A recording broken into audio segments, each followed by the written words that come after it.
ونستعينه ونستهديه ونؤمن به ونتوكل عليه ونعوذ بالله العظيم من شرور أنفسنا وسيئات أعمالنا من يهد الله فهو المهتد ومن يضلل فلن تجد له وليا مرشدا ونشهد أن لا إله إلا الله وحده لا شريك له ولا معبود بحق سواه ونشهد أن محمدا عبده ورسوله صفيه من خلقه وخليله بلغ الرسالة وأدى الأمانة ونصح الأمة وتركنا على مثل البيضاء ليلها كنهارها لا يزيغ عنها هالك إلا هالك. اللهم صل وسلم على سيدنا محمد وعلى آله وصحبه وسلم تسليما كثيرا. عباد الله اتقوا الله كما أمر فإنه قال يا أيها الذين آمنوا اتقوا الله حق تقاته ولا تموتن إلا وأنتم مسلمون. O you who believe, fear Allah as He should be feared, and are not except in a state of Islam. My dear respected brothers and sisters, Allah subhanahu wa ta'ala has created everything. Everything beside Allah is created. And there are things which Allah has created as clear signs for us to look at. And so all we need to do is open our eyes. And when you open your eyes, you see that Allah subhanahu wa ta'ala's creation is there pointing you towards Him. So everything that Allah has created shows the greatness and the majesty of the Creator. You just have to look. And Allah subhanahu wa ta'ala uses His creation as well to give us ways and indications of how we can understand Him and how we understand Allah and how we can compare the realities today. And this is very important because when we think about Allah's creation, then we can understand so many things. Because Allah has created everything with a purpose and everything with a clear indication about His greatness. And for this reason, Allah subhanahu wa ta'ala uses in the Quran some examples for us to reflect about. And these examples, other people might think they are trivial or they are not important. But the reality is that only the people who are absent-minded will say this. And that's why Allah subhanahu wa ta'ala says, وَتِلْكَ الْأَمْثَالُ نَضْرِبُهَا لِلنَّاسِ. These are the examples, these are the similitudes we give to the people. وَمَا يَعْقِلُهَا إِلَّا الْعَالِمُونَ. Only those who know are the ones who will understand it. Because you have to be looking into those things. And for this reason today I wanted to speak about a category of Allah's creation which He has mentioned a few times in the Quran.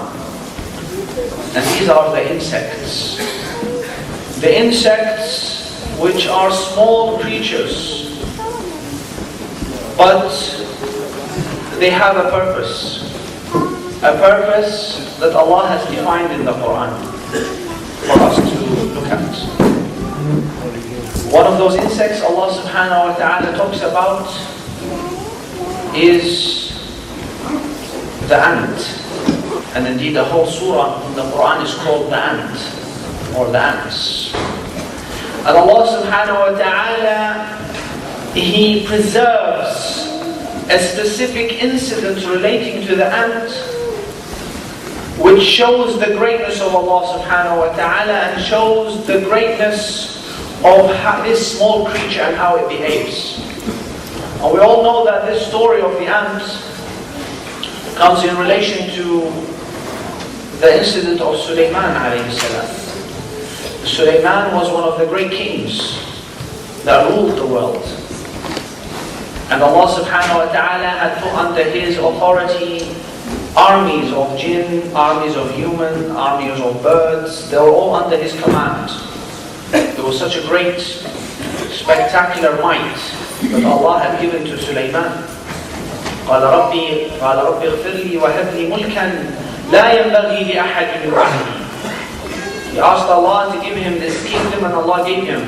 And as Sulaiman was marching with his army, this big army, you can imagine, with all these horses and all these men and all the birds and those who are in his army, the jinn, while he is like this, they're not going to be really paying attention to an ant hill or an ant that is on their way.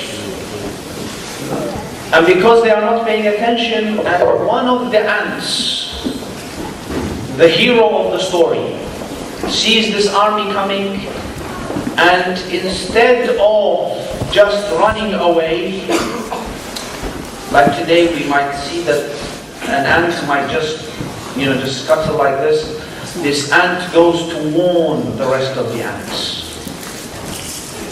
Warns the rest of the ants about this danger.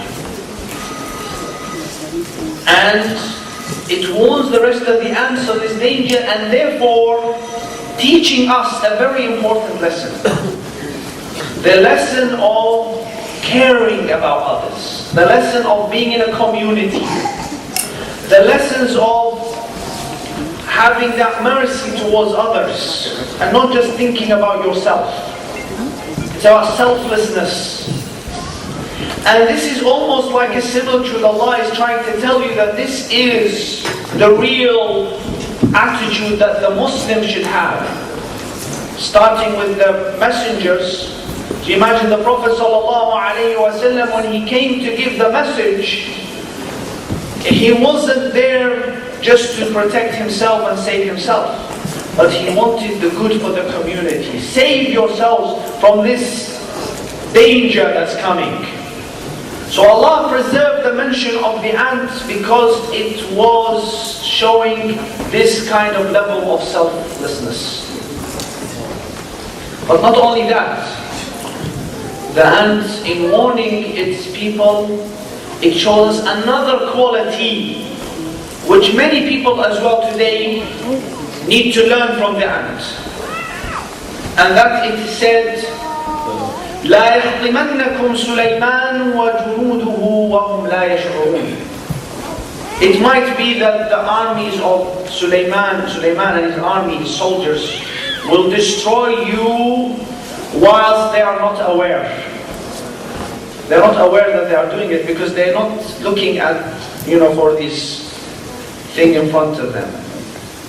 And the lesson here shows you how the ant was very careful in finding an excuse for the other person. Didn't blame Sulaiman or his army. He didn't try to put the fault on the other, but rather it found an excuse for Sulaiman. They are not aware, they don't know what's happening, they're not aware of us, and they might destroy you. And that's also an important lesson to learn from the ant.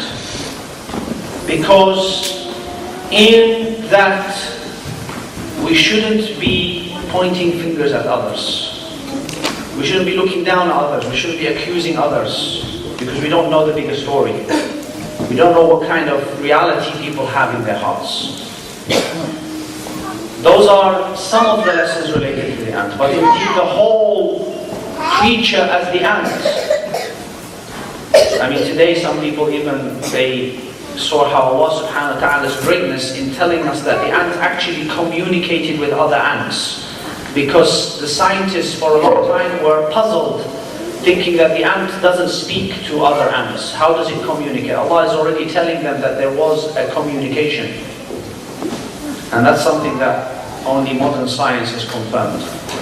But also if you want to look at the ant and the whole, how the ant works and the ant colony and these social insects, how they work, these are big lessons for us.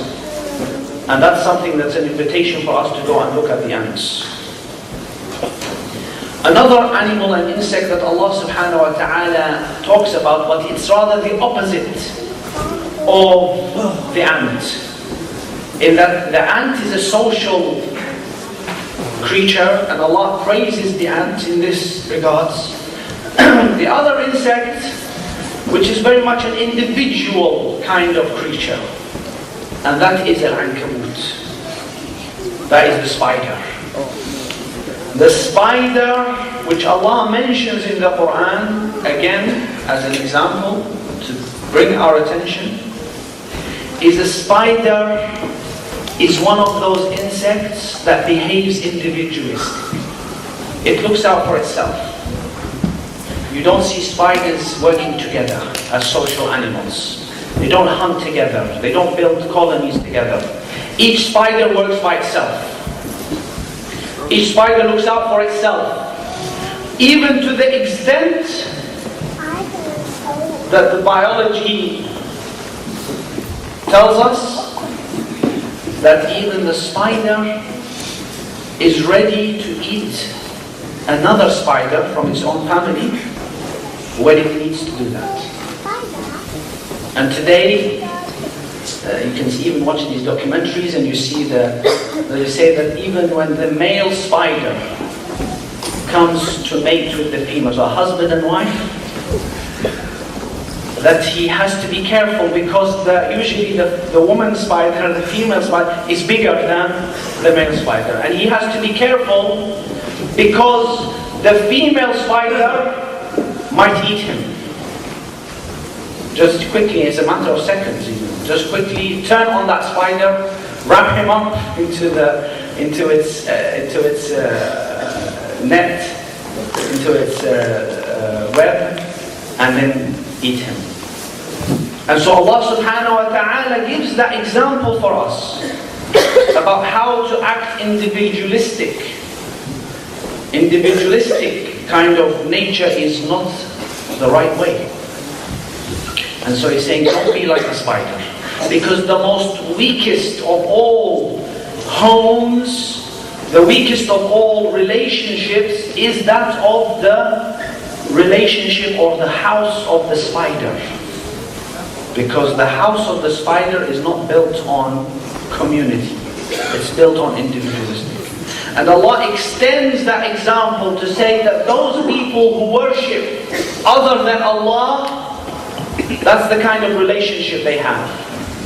They have a relationship of the spider. Because they will sell you out when they want to. And they will not look after you when they want to. And Allah subhanahu wa ta'ala tells us that on the Day of Judgment, as Ibrahim told his people that on the Day of Judgment, those that you worship besides Allah, on the Day of Judgment, يَكْفُرُ بَعْضُكُمْ بِبَعْضٍ وَيَلْعَنُ بَعْضُكُمْ بَعْضًا. You will reject each other on the Day of Judgment and you will curse each other. Because your relationship was that of the spider. Another example that Allah subhanahu wa ta'ala tells us in the Quran of the insect is the fly. The fly, that small creature which is so fascinating in the kind of work that it does. And again, if we look at the fly and try to think about what the fly does, it plays a very important role in the whole cycle and the ecological cycle of the world, in terms of decomposing and recycling of decaying matter. But Allah subhanahu wa ta'ala tells us about the fly in another context. And He says to the mushrikeen, those who believe that there are other gods, idols. In the past, people worshipped idols. And still today, some people do worship idols, although not as much. But Allah says that all those that you worship and you call on beside Allah, they cannot replicate or create a fly.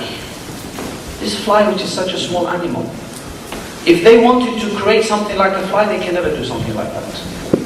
Even if all the big minds, all the scientific geniuses, all the Einsteins of the world came together, they cannot create a fly. And sometimes you see, You know, we see this normal sort of what they call the house fly, but if you look at these smaller flies, you know, like these black flies and green flies, some of them are even smaller than a pinhead. And sometimes you see that fly flying in front of you, you say, subhanAllah, how does that small dot have all the machinery inside it to be able to have wings and fly and create a current, and it's that small?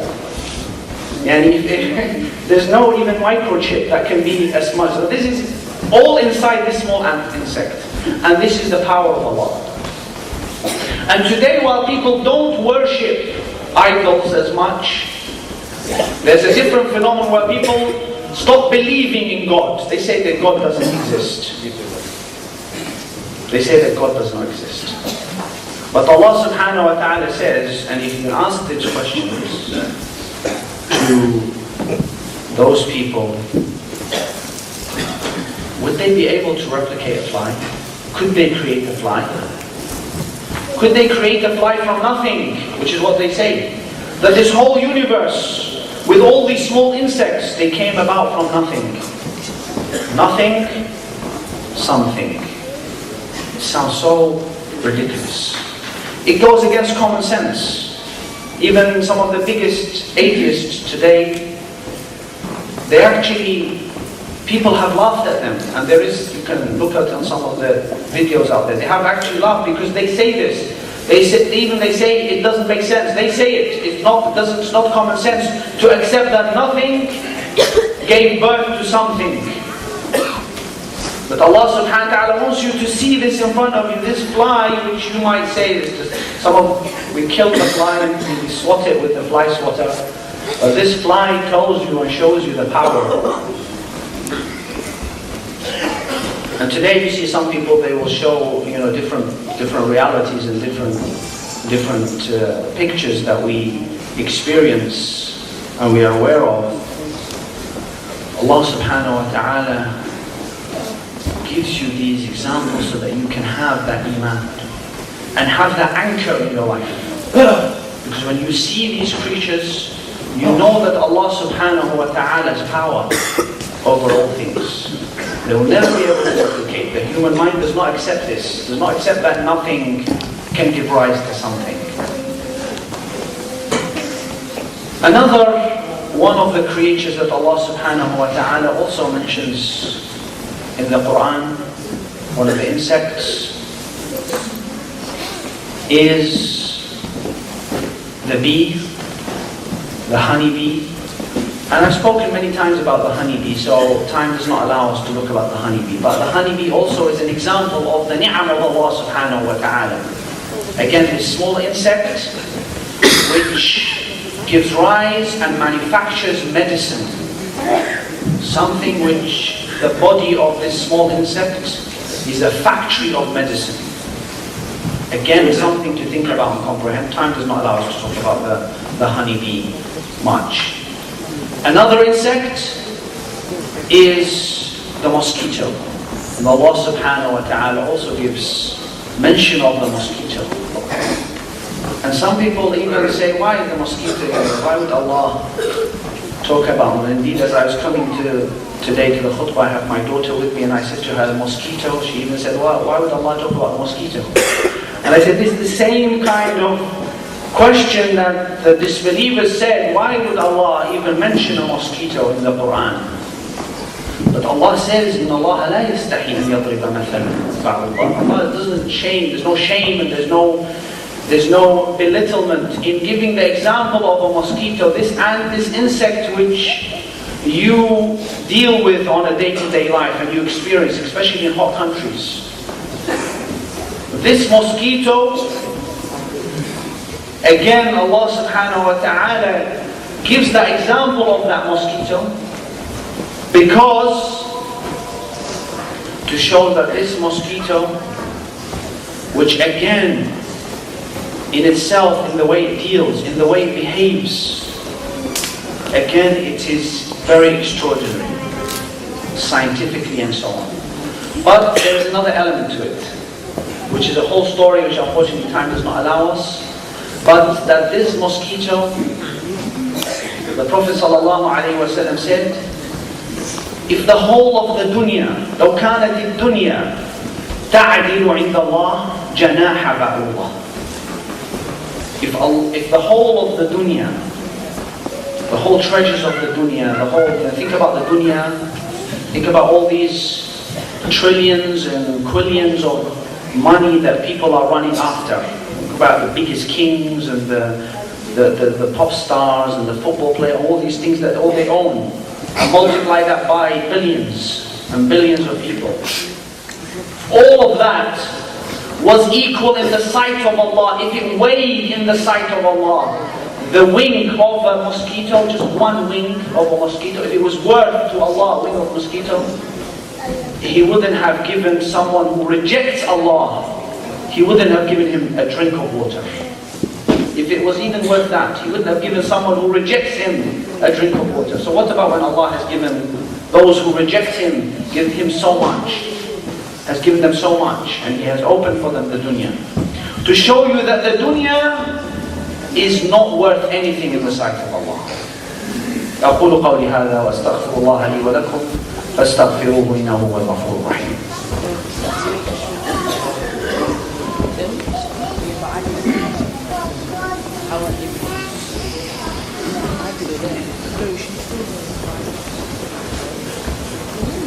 الحمد لله والصلاة والسلام على رسول الله وعلى آله وصحبه ومن والاه. Indeed, Allah subhanahu wa ta'ala wants us to understand messages. And this last message related to the dunya, related to how worthless Allah views the dunya and how He wants you to think that this dunya that you are living in is not the aim of your life. This should not be the focus of your attention. Don't make that your biggest concern. Rather, your concern should be Allah and the Akhirah. You should be anticipating Allah wa Yawm al-Akhir. You should want Allah and the Day of Judgment. This is what you should be seeking. That should be your focus should be, and not just focusing on the dunya. So even this creature that Allah has created, to give you that example, to give you that substance. And indeed, Allah wants you to realize through these insects some important messages. These creepy crawlies that maybe you have no real attention to them in your life. First of all, to understand that the dunya is not important and it's worthless. Secondly, to realize the importance of realizing Allah subhanahu wa ta'ala and His power in the creation and how He has brought it, because every insect points to Allah subhanahu wa ta'ala. Cannot have made itself. It's not a sophisticated machine, whether it's a machine that makes medicine or whether it is a machine that is part of the decaying process, or whether it's a machine which has sophisticated anesthetic properties, like a mosquito, because when the mosquito takes your blood, you don't feel it. Why don't you feel it? Because it injects you with an anesthetic to prevent you feeling it while it's biting you. That's how sophisticated. How did the mosquito manufacture an anesthetic by itself? These are indications that Allah gives you. And thirdly, to learn from the insects, whether positively or negatively. Don't be like the spider, because you will regret being an individual who's just looking out for himself and herself and not caring about others and just trying to earn money and running after the dunya and running after the wealth. كَلَّا بَلْ تَأْكُلُونَ التُّرَاثَ أَكْلًا لَمًّا. You're just chasing the inheritance money and you love the money. تُحِبُّونَ الْمَالَ حُبًّا جَمًّا. Individualistic. You don't care about stepping on others. You don't care about consuming others, like the spider will eat its partner. And to be like the ant, which cares for others, looks out for others, merciful towards others.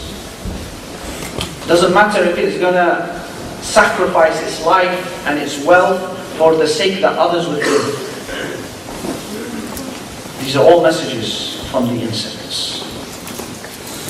And to prepare for a day when all humanity will appear like insects. وَيَكُونُ النَّاسُ كَالْفَرَاشِ الْمَبْثُوثِ. All the humans will just appear like scattered butterflies or moths. That's how much they are, and all scattered and all dispersed. So indeed Allah subhanahu wa ta'ala wants us to understand the lessons and to comprehend them and to help us, dictate to us the way that we should live our lives for the better.